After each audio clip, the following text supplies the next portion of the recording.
Des vérifications d'abord sur les inondations qui ont eu lieu à Cayenne. En rien, EDF est responsable de cette situation. Alors écoutez, on a entendu Madame le maire pointer du doigt les coupures électriques, sauf que la veille et le jour des inondations, il n'y a eu aucune coupure dans le secteur concerné.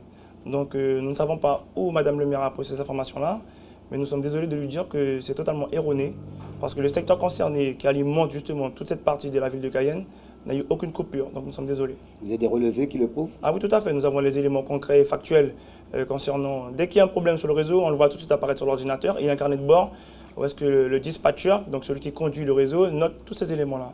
En l'occurrence, quand on vérifie aux dates concernées, il n'y a rien eu concernant ce secteur-là. Donc ce n'est pas dû aux coupures. Alors pourquoi justement il n'y a plus de dispatcher dans cette salle?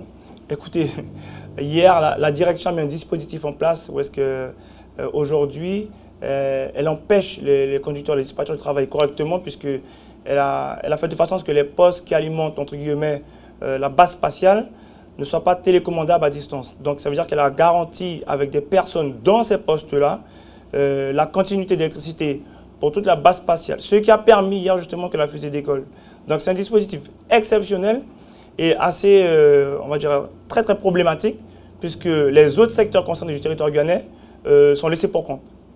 Oui, en clair, vous ne neutralisez pas le système névralgique de la distribution d'électricité. Mais écoutez, donc ça veut dire quoi? Tout simplement, c'est exactement cela. La direction a démontré qu'elle est en capacité de prendre la main sur le système. Donc je rappelle qu'elle pointe du doigt cela. Hein. Donc elle a démontré à toute la population guyanaise qu'elle est en capacité de le faire quand il s'agit de la base spatiale. Donc les Guyanais, nous sommes désolés, vous n'êtes pas importants. Alors malgré tout, les discussions, le dialogue est renoué avec la direction. Par contre, vous avez refusé la médiation judiciaire et vous êtes professeur administratif. Pourquoi? Alors je vais peut-être changer la formulation. Nous avons accepté la médiation. Maintenant, on apporte une précision, c'est que la médiation judiciaire, nous n'en voulions pas. Nous préférons la médiation administrative. Pour la simple et bonne raison qu'elle apporte beaucoup plus de garanties pour les salariés et deuxièmement, plus de transparence parce qu'on peut rendre public. Judiciaire, il y a un point de confidentialité qui pose un problème. Ça a changé quoi pour vous, le fait que ce soit administratif? Eh bien, écoutez, derrière ça, on a pu effectivement saisir le préfet, puisque à ce moment-là, ce sont ces services-là, entre autres, qui peuvent être saisis. Dès 2 heures après la fin de la réunion, donc, les services de la préfecture nous ont appelés pour nous dire que le préfet était prêt à nous recevoir pour 12h30 avec la direction de EDF, ce que EDF a catégoriquement refusé. Donc, s'il y a bien, on va dire, une des deux parties qui a refusé la médiation, c'est bien EDF.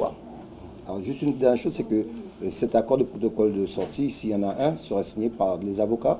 Pourquoi? Écoutez, nous avons clairement posé la problématique du directeur d'unité en la matière. Donc c'est bien lui qui avait signé le dernier protocole et qui n'a pas respecté. C'est pour ça que nous sommes rentrés en grève à nouveau. Donc à ce moment-là, les avocats vont signer et ce document-là, in fine, sera homologué judiciairement au tribunal de grande instance. Donc ce sera un document opposable si jamais il n'est pas exécuté comme il se doit.